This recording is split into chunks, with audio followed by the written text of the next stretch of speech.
They did the monster. MAYhem. Hi, this is Jason from Horrific Nightmares, and welcome back to Monster Mayhem, Day 31. Now, today's going to be our bonus review of Dracula, the Spanish version. Dracula, the Spanish version, is a 1931 film which runs approximately 104 minutes and is directed by George Melford. Now, he passed away on April 25th, 1961, at the age of 84. This stars Carlos Valarius as Count Dracula. He passed away on April 27th, 1976, at the age of 83. Lupita Tolver as Eva. She passed away on November 12th, 2010, at the age of 106. That's unreal.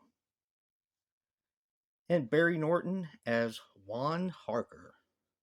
He passed away on August 24th, 1956, at the age of 51.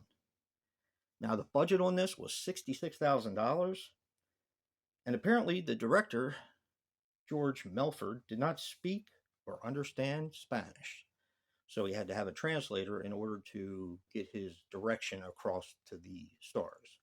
Not the first time, but yeah, pretty interesting. Now, this actually, there's of course a difference in the runtime, a difference in the actors, and a difference in pretty much everything else except the story. So I'm just going to be very brief about the story because I'm sure most people have seen Dracula. Renfield travels to Transylvania to meet Count Dracula. Dracula is to move to Carfax Abbey. Now in England, the nightmare has just begun. That's pretty much the story. Now, I have always been a fan of the original Dracula with Bela Lugosi. I have actually never seen this Dracula film, the Spanish Dracula film. And I'll have to say it was brilliant. There's, of course, an obvious difference in the runtime. The original Dracula with Bela Lugosi ran 75 minutes compared to the Spanish Dracula film, which ran 104 minutes. So that's a pretty big difference, which makes the Spanish Dracula film the longest in the series. Now,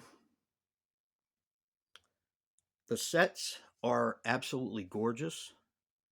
The filming is gorgeous, and this is actually something that I got from Joe. Apparently, George Melford used to look at the dailies, the daily film that he filmed, and would go back and try different angles to get a better motion picture. And you can tell it's just done so well. Now, I do have some subscribers who do not like to read subtitles. If that's the case, you should probably stick with the regular Dracula with Bela Lugosi. But if you can get past it, this movie is fantastic. And it needs to be seen. I notice that a lot of people don't talk about it, and that's actually a shame. I like it better than the regular Dracula film, and I have always loved Bela Lugosi as Dracula. And that is actually the only thing I like better about the original Dracula is Bela Lugosi. This guy that played Dracula, whose name is Carlos Valarius, he was good, and he looks a lot like Bela Lugosi. But he was just a little too happy for me. I don't know, he smiled too much. His mannerisms were a little over the top. That's not to say that Bela Lugosi didn't have that same over the top sort of style, but he just had a look about him that set shivers down your spine. The Carlos that played Dracula, not so much for me.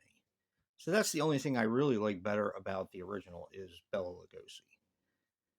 As far as everything else goes, the Spanish version of Dracula is brilliant. I I just can't get over how different it was.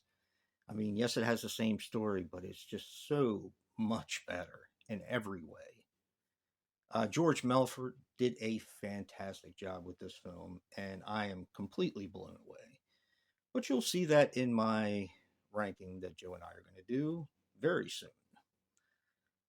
Definitely check out Spanish Dracula. Like I said, if you can get around the subtitles, it's a fantastic film. And something else that I thought was pretty interesting. This is going to make a loud noise. So, yeah, it's weird cases.